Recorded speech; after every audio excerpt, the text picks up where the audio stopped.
Detective Mark Stone sat in his office, buried under stacks of case files that seemed never-ending. On his desk sat a cup of coffee, now cold, with a faint imprint of lips on the rim. He sighed, leaned back in his chair, and ran a hand over his face, feeling the exhaustion seeping into every cell of his body. He was 38, but today, he felt every bit of 50. Working in the police force, especially in the major crimes unit, drained the life out of him drop by drop, leaving behind only the shell of a man who had once dreamed of saving the world. Mark was tall, with sharp facial features that betrayed his profession. His gray eyes, cold as ice, had seen too much to remain naive. He was a lone wolf, preferring to work alone, trusting no one but himself. His colleagues called him the ghost. He appeared when needed and vanished once the case was closed. No one knew what went on inside his head, and he preferred to keep it that way. The ringing phone shattered the silence. Mark flinched as if pulled from a deep sleep. He grabbed the receiver without looking at the number. "Stone," he said, his voice low and hoarse, as if he had just woken up. "Mark, it's the captain. We've got a new case. You're needed on site." The captain's voice was tense, and Mark immediately knew this wasn't an ordinary murder. "Where?" he asked, already rising from his chair and grabbing his coat. "5th and Main. Old warehouse. Be careful, Mark. This one, it's strange." Mark didn't ask unnecessary questions. He knew the captain wouldn't be calling him in the middle of the night if this were something routine. He walked out of the office, leaving behind a silence that now felt even more oppressive. The city streets were deserted. Streetlights cast long shadows that seemed alive as if they were watching his every step. Mark walked quickly, his coat billowing in the wind, his hands tucked into his pockets. He felt the cold creeping under his skin, but it wasn't just the chill of the night. It was something else, something he couldn't explain. The warehouse at 5th and Main was an old, abandoned building that hadn't been in use for years. Its walls were covered in graffiti, its windows boarded up. Mark approached the entrance, where 2 officers were already waiting. They looked pale as if they had seen something beyond their comprehension. "What happened here?" Mark asked, skipping any pleasantries. "Better see for yourself," one of the officers said, his voice trembling. Mark stepped inside. The air was thick, heavy with the smell of mold and something else he couldn't quite identify. The beam of his flashlight cut through the darkness, revealing peeling walls, broken crates, and bloodstains on the floor. He followed them like a thread leading to the answer. Deep inside the warehouse, he found what he was looking for. A man's body lay on the floor, his face frozen in an expression of sheer terror, his eyes wide open as if he had seen something unimaginable before death. But that wasn't the most horrifying part. His body had been dissected. Not just slashed, but as if someone had meticulously, with surgical precision, taken him apart. Skin, muscle, bones, everything was neatly separated, as though he wasn't a human but a mannequin that someone had disassembled piece by piece. Mark felt his stomach tighten. He had seen a lot over the years, but this was something new. He crouched down to examine the body more closely. Then, he noticed something yellow on the floor beside it. A ribbon. Thin and glossy, as if made of some strange material. He reached for it, but the moment his fingers touched it, he heard a sound. A rustling. Faint, barely perceptible, but distinct. A sound that shouldn't be here. Mark froze, his heartbeat quickening. Slowly, he raised his flashlight, sweeping its beam into the darkness. And then he saw it. In the corner, behind a pile of crates, something moved. Something big. Something made of ribbons. Yellow, glistening ribbons that twisted and writhed like snakes. They wove together, forming something that resembled a human figure, but it was far from human. It had arms, long, thin, ending in blade-like appendages. And it was watching him. It had no eyes, but Mark could feel its gaze, piercing straight into his soul. He stood paralyzed, unable to move. His mind refused to believe what he was seeing. This was impossible. This couldn't be real. But the creature moved, slowly, almost gracefully, advancing toward him. The ribbons whispered, hissing in a language he couldn't understand. Mark took a step back, then another. His hand trembled as he held the flashlight. He knew he had to run, but his legs felt cemented to the ground. The creature was close now, its blade-like arms gleaming in the light. And that's when Mark knew this was the end. He would die here, in this abandoned warehouse, and no one would ever know what had happened to him. But at the last moment, something inside him snapped. He turned and ran, not looking back. His heart pounded, his breath came in ragged gasps. He burst out onto the street, where the officers were waiting. They stared at him in horror, but he didn't explain. He simply got into his car and drove away, leaving the darkness behind him. Or so he thought. Because as he glanced into the rearview mirror, he had the unsettling feeling that the darkness was now following him. Mark returned home, but sleep wouldn't come. He sat in his living room in complete darkness, a glass of whiskey in his hand. His thoughts were chaotic, as if his mind was trying to process what he had seen but couldn't. The ribbon-like creature, what was it? A hallucination? No, he was too sober for that. And the body was real. Someone, or something, had killed that man, and that something was inhuman. He picked up his phone and started searching for information. The ribbon man, nothing. No mentions, no legends.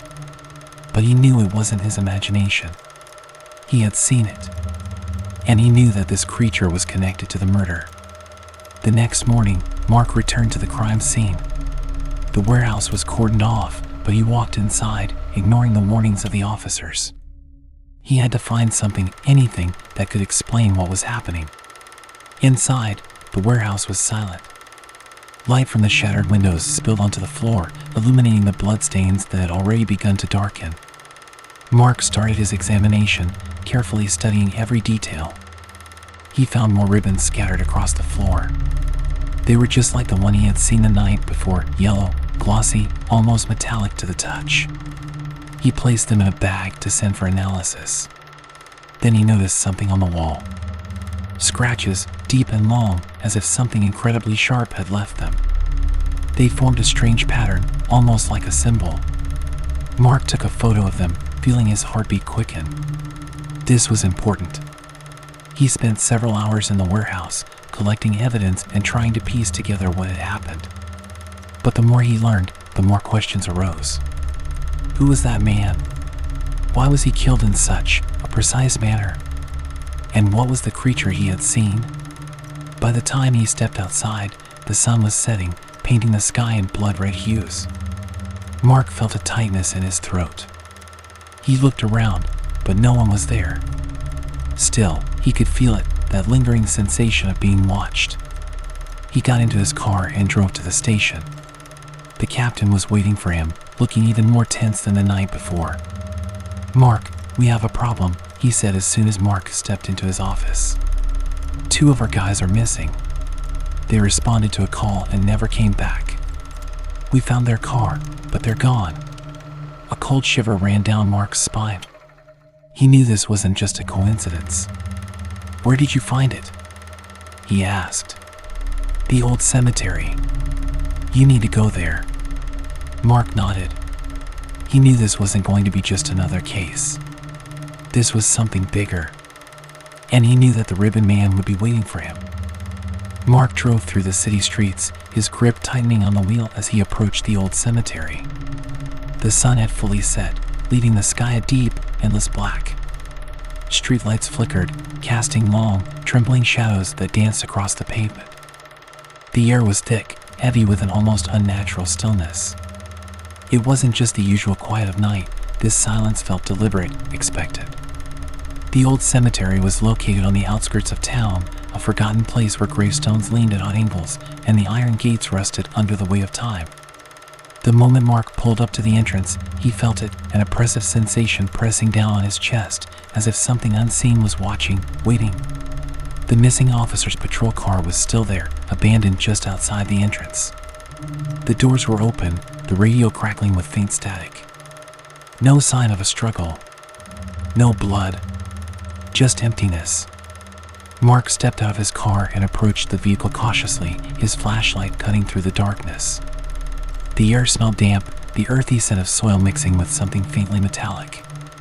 He peered inside the patrol car. The seats were undisturbed. Their weapons were missing, but their radios remained clipped to the dashboard. He turned, his eyes scanning the cemetery beyond the gate. The old gravestones stretched into the darkness, their inscriptions worn away by time. The ground was uneven, covered in patches of wild grass and gnarled roots that twisted through the soil like grasping fingers. Mark exhaled sharply and pushed open the gate. It groaned in protest, the sound echoing unnaturally in the still night. As he stepped inside, he felt a shift in the air, something imperceptible, like the faintest ripple in reality. He moved cautiously through the cemetery, his boots crunching against loose gravel. Every few steps, he stopped to listen, to make sure he wasn't alone. But the only sound was the wind rustling through the dead leaves, whispering secrets in a language he couldn't understand. Then, he saw it. At the far end of the cemetery, near an ancient, crumbling mausoleum, something flickered in the darkness. A movement, subtle, almost imperceptible. Mark narrowed his eyes and raised his flashlight. The beam illuminated a stretch of ground, revealing deep indentations in the dirt, as if something heavy had been dragged across it. He followed the trail. The air grew colder with each step, an unnatural chill sinking into his bones. His breath misted in front of him, though it wasn't nearly cold enough for that. Then, the static in his radio changed. A whisper. Mark froze. The sound was barely audible, like a distant voice carried by the wind. He reached for his radio, adjusting the frequency, but the whisper remained just on the edge of understanding. He couldn't make out the words, but there was something undeniably human about them, distorted, fragmented, but real. A sudden movement. Mark spun around, his flashlight sweeping over the cemetery. Nothing. His heart pounded in his chest. He took a slow step forward, and then another. His instinct screamed at him to leave, but he had never backed down from a case, and he wasn't about to start now. As he neared the mausoleum, he noticed something strange. Strips of yellow ribbon were tangled among the old wrought iron fence, fluttering slightly despite the still air. They shimmered unnaturally in the light, their texture looking more like metal than fabric. Mark reached out cautiously and touched one. The moment his fingers brushed against it, a sharp, static-like sensation shot through his hand, making him recoil. The whispering in his radio grew louder. Then, he saw the first body. One of the missing officers was slumped against a tombstone, his eyes wide open, unseeing. His uniform was intact, no visible wounds, but his expression was one of utter terror. His mouth was slightly open, frozen in a silent scream. Mark knelt beside him, pressing 2 fingers against his neck.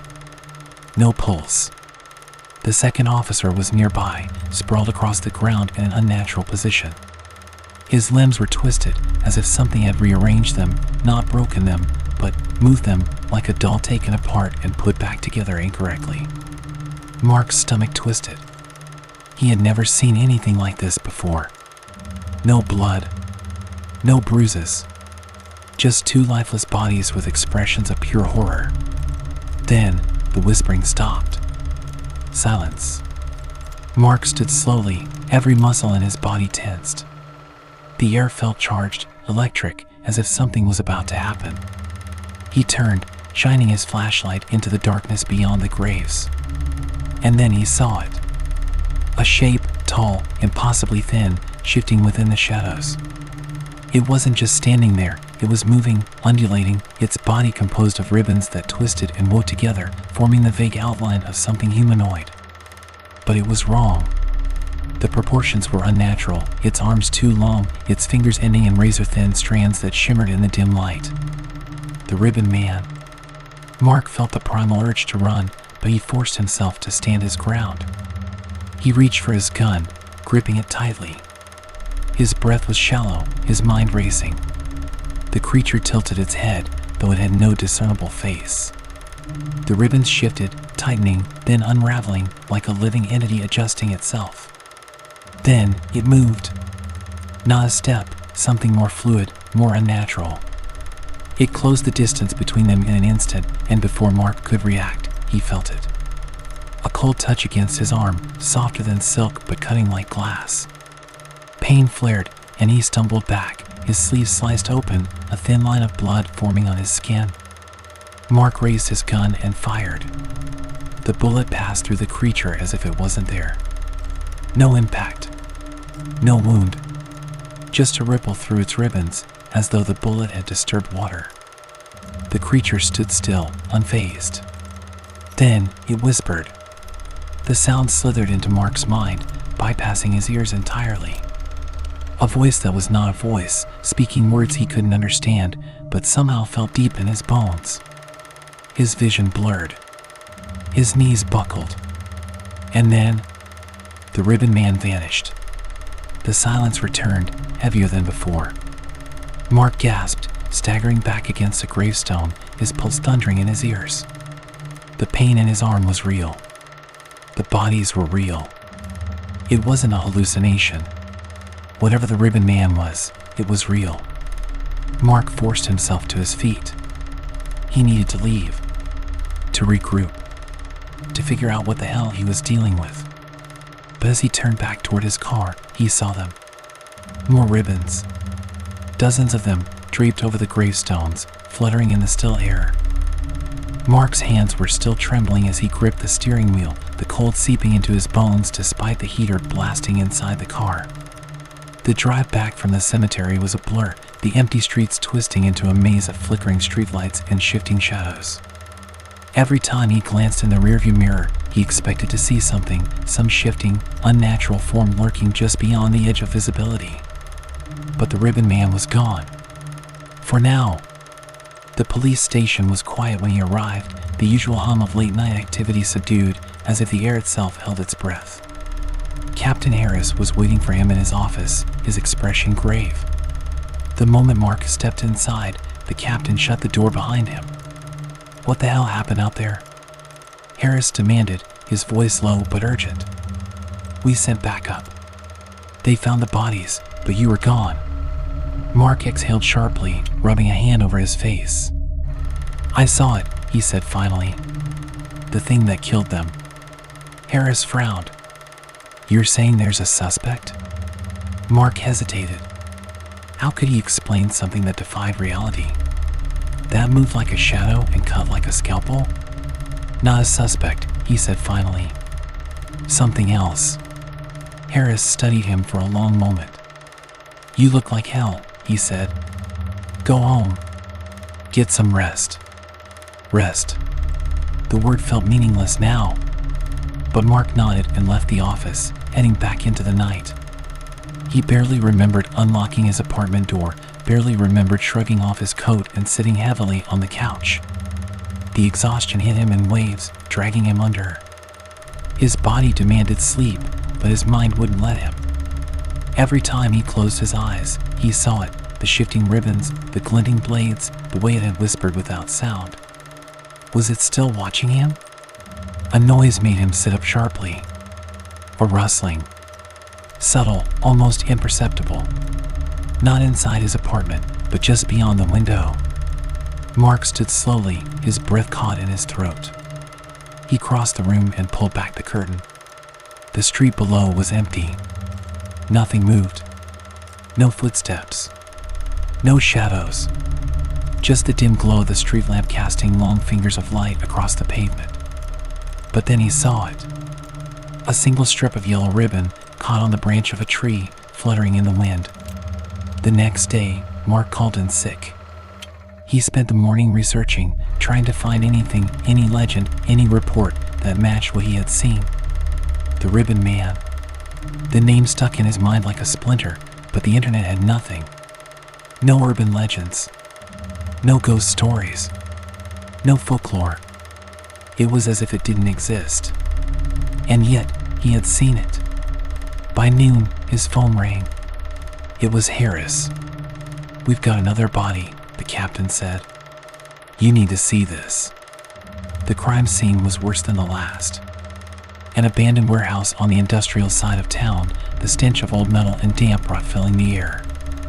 The body was laid out with almost surgical precision, separated into pieces, each limb arranged neatly, the torso dissected as if someone had been studying its insides. And beside the body, tied to a rusted pipe, was another strip of yellow ribbon. Mark swallowed hard. He turned to Harris. "No signs of forced entry?" The captain shook his head. "Nothing. No fingerprints. No blood trail. Just this." He gestured toward the wall. Mark turned and felt his stomach tighten. More of the strange markings.